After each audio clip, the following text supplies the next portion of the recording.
안녕하세요. 가나안 선교 수도의 주 바오로 수사입니다. 성부와 성자와 성령의 이름으로 아멘. 19번째 누가복음 10장에서 13절에서 16절까지 저주받은 도시에 대해서 이번 강의를 통해서 한번 같이 나눠보고자 합니다. 이 내용을 보면 복음서에서는 이렇게 기록하고 있습니다. 너 코르야지나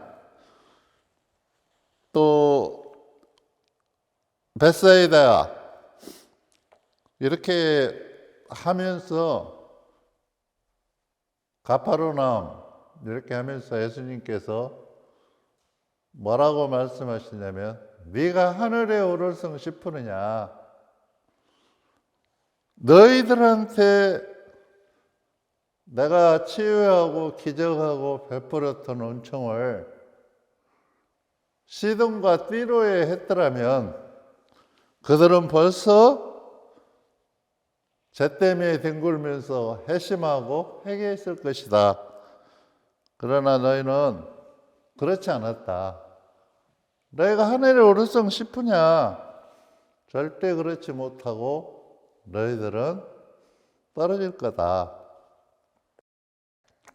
제가 몇 년 전에 성지 순례를 갔었습니다. 이스라엘 갔는데 이 지역을 방문하게 됐습니다. 근데 가파나움 그쪽으로 쭉 이렇게 돌아봤는데요. 정말 전율을 느낄 정도로 놀랐습니다. 왜 놀랐냐면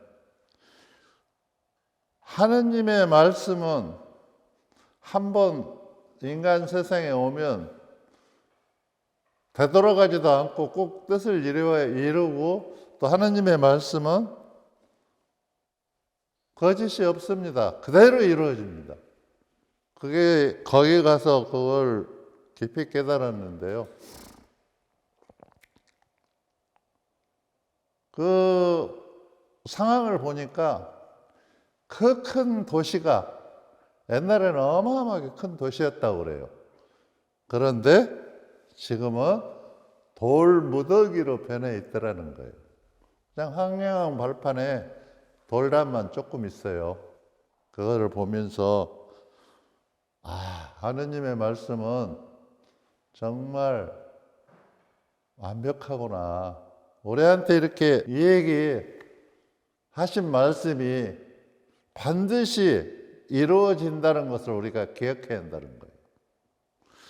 저는 이 말씀을 가지고 수도 생활하면서 거기 갔다 와가지고 많은 것들을 이 복음에 비추어서 살아가고 있습니다. 다시 말하면 이 말씀은 그 도시에다가 2000년 전에 그렇게 말씀을 하셨지만 오늘을 살아가는 우리 신앙인들에게 하는 말씀인 것 같습니다. 왜 그러냐면 가만히 묵상을 해보면 저 자신을 이렇게 돌아보더라도 결국에 보면은 어떤 선교를 하면서 성당을 짓고 강의를 하면서 좀 이름이 알려지고 이렇게 되다 보니까 자기가 뭐나 된 것처럼 이렇게 거만해지고 우쭐댈 수 있는 그런 상황들이 벌어지더라는 겁니다. 그래서 오늘을 살아가는 바오로에게 하느님은 네가 하늘에 오를성 싶으냐? 너 그렇게 교만하고 그렇게 네가 오만하고 그렇게 한다면 너 역시 벳사이다나 코레아진처럼 너도 그렇게 무너질 것이다. 이런 말씀을 내가 수도 생활을 하면서 비춰 봅니다. 그래서 항상 그 부분에 말려들지 않으려고 저도 인간인지라 어떤 때 자랑하고 싶고 뭐를 하고 싶고 오질되고 싶고 그런 때가 있습니다. 그런데 이 말씀을 그렇게 하다가 딱 생각하면 전율을 느낍니다. 그래서 또 내가 아직도 이렇게 교만해서 하늘에 오르스 심느냐 그 하느님의 말씀을 내가 또 잊고 살고 있구나. 사실 하느님의 이 말씀은 우리들에게 경종을 울리는 말씀입니다. 무시무시한 말씀이죠.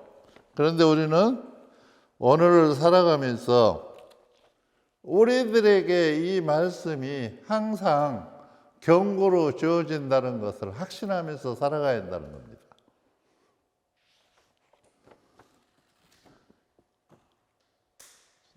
제가 성지순례에서 가파라움에서 굉장히 여기 가서 많은 시간을 보냈는데 왜 그러냐면 거기서 복음을 읽고 그 환경을 이렇게 다 들여다봤더니 너무너무 황망하고 삭막하고 거기에 보통 어떤 것들이 없으니까 그래서 거기에서 크게 깨달은 게 영원한 것이 없구나. 지난주에 안전한 길에 대해서 설명했지만 우리가 하느님 말씀을 듣고 거기에 충실하지 않고 실행하지 않으면 우리는 영원한 것하고 거리가 멀어진다는 것을 생각해야 한다는 것입니다. 어떻게 그 가파르나움의 큰 도시가 전부 돌무더기로 변해 있을까요? 결국에 그 세대의 사람들도 하느님의 말씀을 귀 기울이지 않고 거기에서 하느님 말씀을 듣고 회심하고 회개하고 이렇게 했더라면 오늘날까지 도시가 남아있지 않을까 이런 생각을 해봤습니다. 우리 자신도 그런 부분들을 굉장히 깊이 들여다 봐야 한다는 것입니다. 우리가 좀 잘 나갈 때, 좀 인기 있고 사람들이 바오로스다 훌륭해요, 뭐 강의 좋아요 이렇게 했을 때 우리는 겸손을 항상 바탕에 놓아야 한다는 것입니다. 그렇지 않으면 우리는 이를 향해서 끊임없이 올라가고 싶은 그런 유혹을 받게 된다는 사실입니다.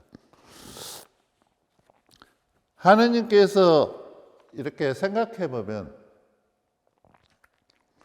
바오로에게 주신 은총을 다른 사람에게 주었더라면 얼마나 더 많은 일을 하고 하느님의 영광을 드러낼 수 있었을까요? 그런 생각도 이렇게 해봅니다. 그래서 항상 하느님께 죄송스럽고 미안한 마음을 가지고 살아가고 있죠.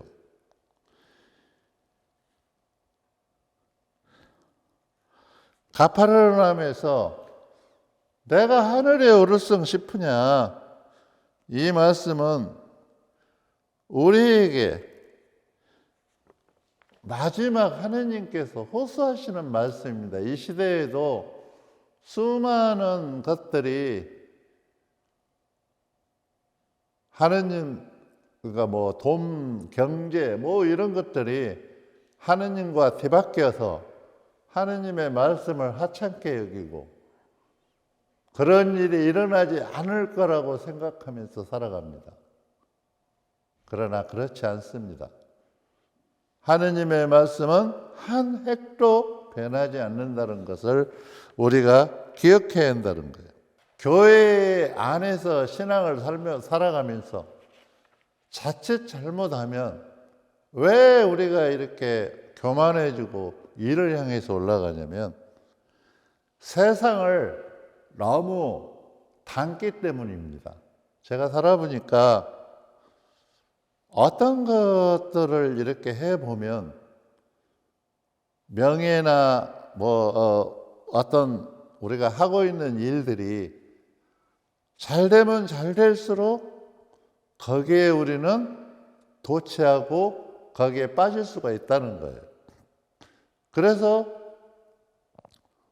처음에는 하느님 말씀으로 무슨 일을 한다고 우리가 시작을 하는데 이 일이 커지고 잘 되고 사람들한테 인기가 있으면 마치 자기가 한 일인 양 우리는 떠벌린다는 거예요. 그래서 예수님이 이 말씀을 우리한테 호소하시는 거예요. 그렇게 하지 마라. 성서를 우리가 이렇게 들여다보면 종은 주인이 한 일을 했을 따름입니다. 이렇게 얘기하라고 그러죠. 그래서 우리가 이러한 말씀 안에서 살아갈 때 우리는 안전한 길을 갈 수가 있다는 겁니다. 천주교 역사도 이렇게 보면 항상 교회가 부패하고 권력을 가지고 세상과 교회가 닮아버리면 하느님이 만드신 이 큰 교회가 타락을 하게 되는 거죠. 그래서 중세 시대에도 많이 사람들이 타락하고 성직자 수도자들을 통해서 그렇게 살지 못한 그런 것들 때문에 엄청난 교회가 어려움을 겪게 됩니다. 그러니까 우리 하느님의 자녀들은 구성원들이 톱니바퀴처럼 다 이렇게 짜져 있습니다. 근데 그것이 하나가 무너지면 나 바로 혼자 무너지는 게 아니라 수도에 어떤 축이 하나씩 이렇게 무너지는 거예요, 전부. 그래서 오히려 내가 하느님 일을 한다면서 망치고 있지는 않는지를 들여다 봐야 한다는 겁니다. 우리 지금 천당 티켓을 팔아먹었다. 옛날에 천주교에서 중세 시대에 그런 것들을 했다 해가지고 그것을 팔아먹어가지고 우리가 교회가 부패했다는데 그 역사를 보면 그런 건 아니죠. 근데 그 말 한마디가 얼마나 많은 것을 뒤바꿔 놓는가를 우리가 한번 이 얘기를 통해서 들여다봐야 한다는 것입니다. 로마에서 천당 티켓을 팔아먹었다고 사람들은 그 역사를 모르고 그러는데 팔아먹은 것은 아닙니다. 말을 실수를 했던 겁니다. 저 같은 수사가 로마의 어떤 추기경님의 조카예요. 제가 이름은 잘 모르겠어요. 근데 저도 이제 이렇게 책에서 본데 오래됐는데 그 성전을 이렇게 짓는데 헌금을 받는 거예요. 근데 지금같이 지폐로 받거나 이렇게 안 했죠. 그 시대에는 동전, 금화, 은하 이런 걸로 이렇게 받았나 봐요. 그런데 이제 그 관리를 믿을 수 있는 추기경님께서 그 조카한테 맡겼던 거예요. 조카한테 맡겼는데 돈이 잘 안 모였던가 봐요. 그러니까 그 돈 집어넣는 통 옆에 수사님이 앉아서 기록 같은 거 이렇게 했나 봐요. 그런데 어떤 신자가 돈을 거기다 딱 집어넣으니까 돈이 땡그랑 하고 소리를 쳤어요. 이렇게 크니까 그 소리가 났었던가 봐요. 그러니까 저 소리를 들으시고 하느님께서 기뻐하시고 구원하신다. 이렇게 얘기를 했던 거예요. 그래서 그 말 한마디가 와전돼서 거기다가 이렇게 넣으면은 그것이 말이 우리가 이렇게 와전되면 굉장히 이렇게 사람을 거치면 말이 와전되거든요. 옛날에 제가 어떤 책에서 보니까 군대에서 군인들을 100명인가 200명을 세워놓고 앞에 사람한테 소 머리다 했는데 나중에는 보니까 뒤에 와서는 돼지 머리라고 이렇게 바뀌었다고 그래요. 그와 같이 말이라는 것이 옮기면서 와전되는 겁니다. 그래서 갑작스레 그 동전을 집어넣음으로써 하느님께서 기뻐하시고 구원이 온다고 하니까 사람들이 떼를 몰려서 헌금이 많아지기 시작했던 겁니다. 그것이 와전돼서 천당 티켓을 팔아먹고, 제가 왜 이 얘기를 하냐면 우리 신앙인들, 특히 수도자, 성직자들은 말 한마디가 잘못돼서 얼마나 많은 교회에 피해를 주고 하느님 일을 망치는지를 들여다봐야 한다는 거예요. 오늘 예수님께서 이 얘기하신 그 부분하고 우리가 좀 한번 들여다봤으면 합니다. 결국에 우리가 이 부분을 해결하기 위해서는 항상 초대 교회의 모습 안에서 성서 말씀에서 찾아야 한다는 거예요. 그러니까 우리가 이렇게 잘못할 수 있어요. 또 잘못 생각할 수 있어요. 교만할 수 있어요.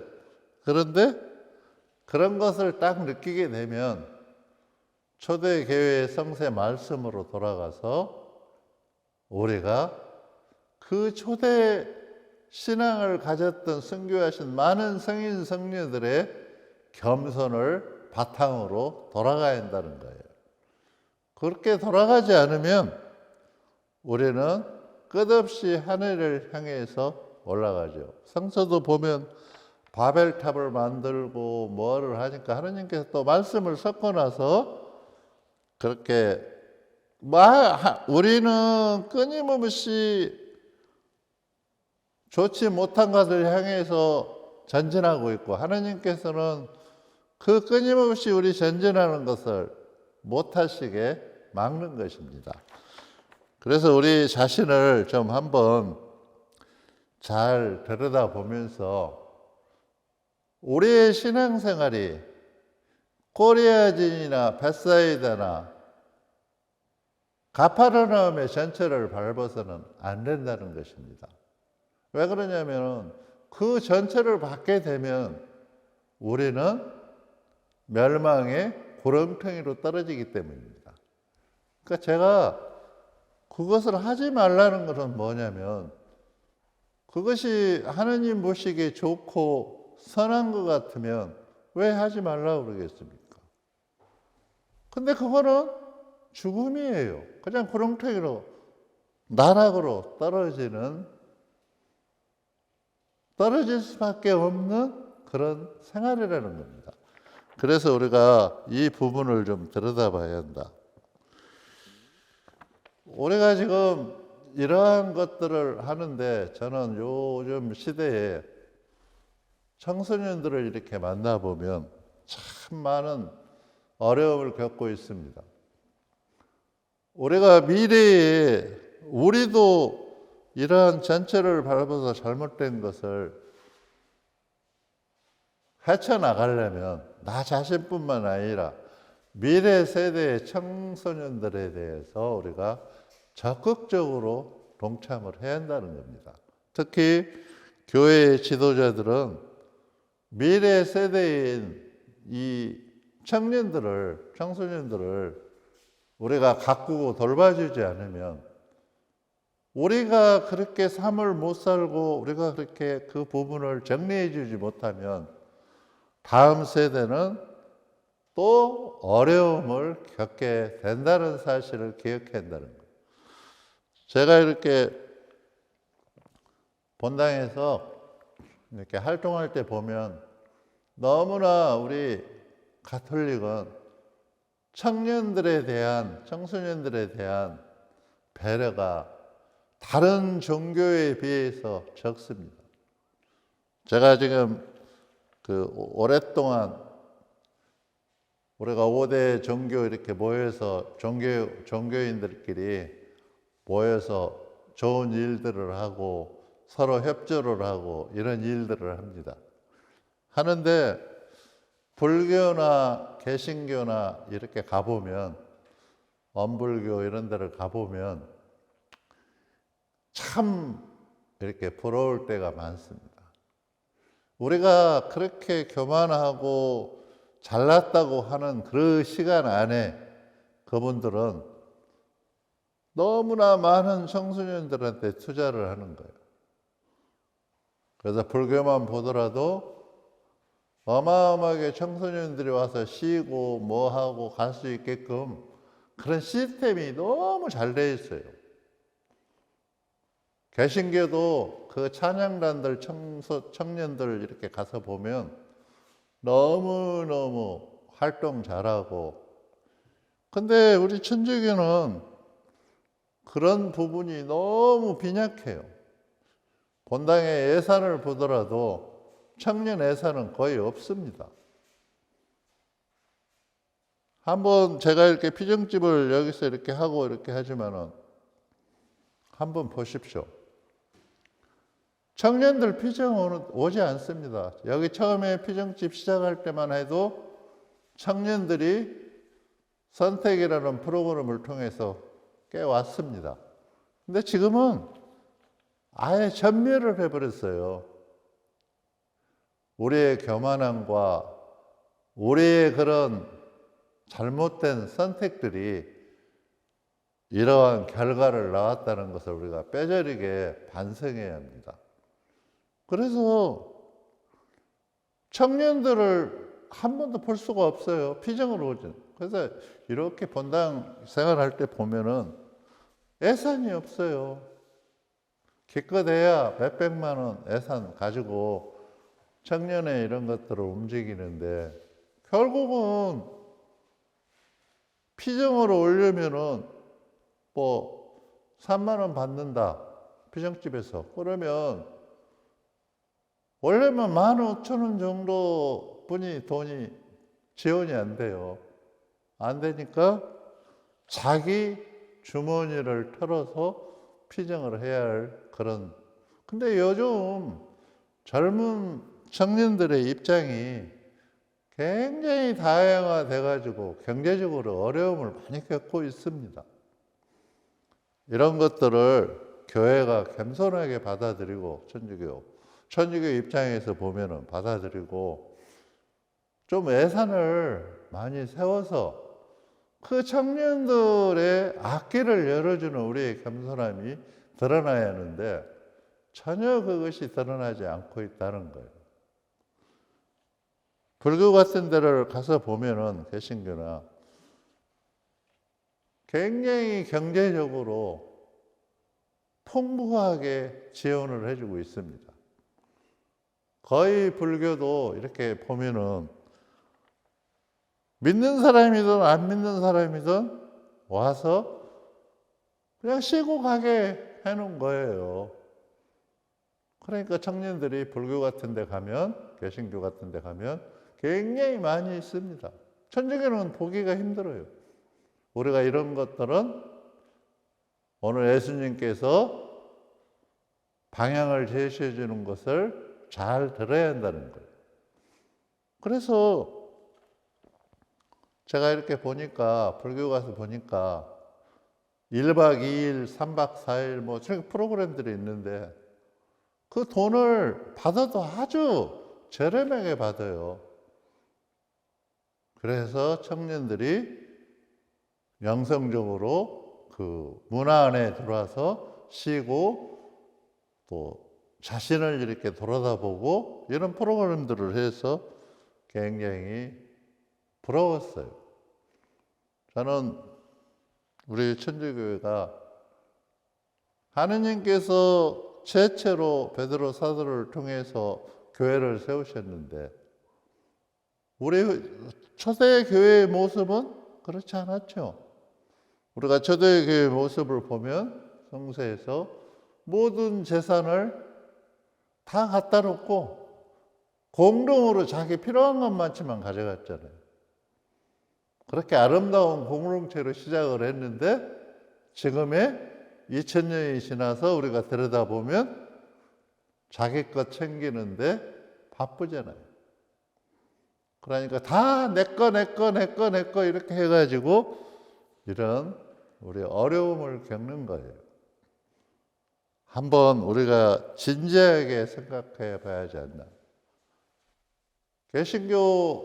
개신교에서도 이렇게 가보면 그 찬양단들, 성가 이런 거 하는 것을 전폭적으로 지원해 주고 있습니다.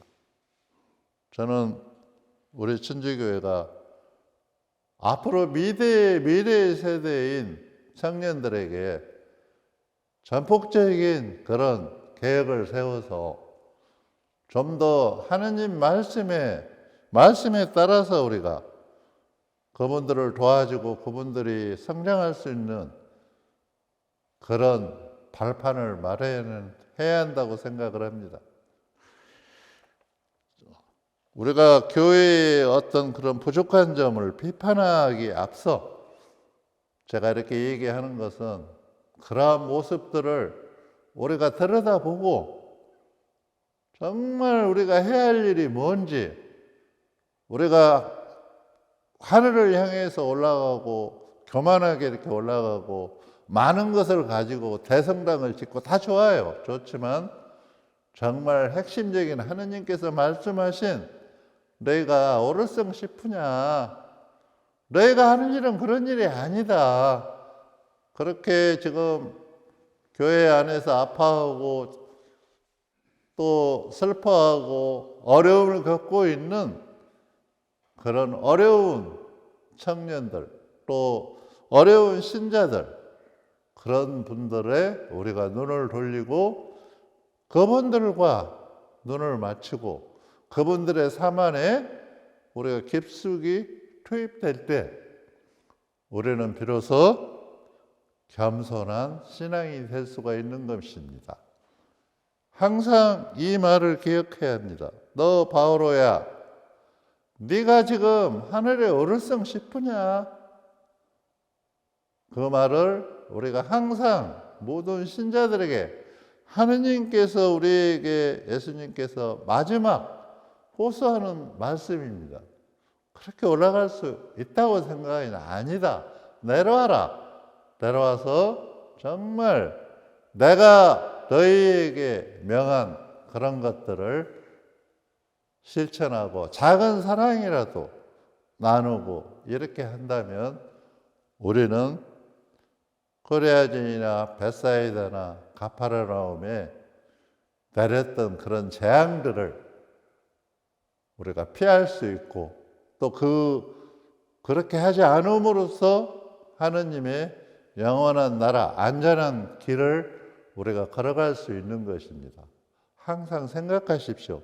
우리 신자들도 한번 자신이 어떠한 이치에 있는지, 현재 이치에 지금 살아가면서 그 이치를 한번 내가 어떠한 지금 자세로 신앙생활하고 있는지를 한번 들여다봤으면 좋겠습니다.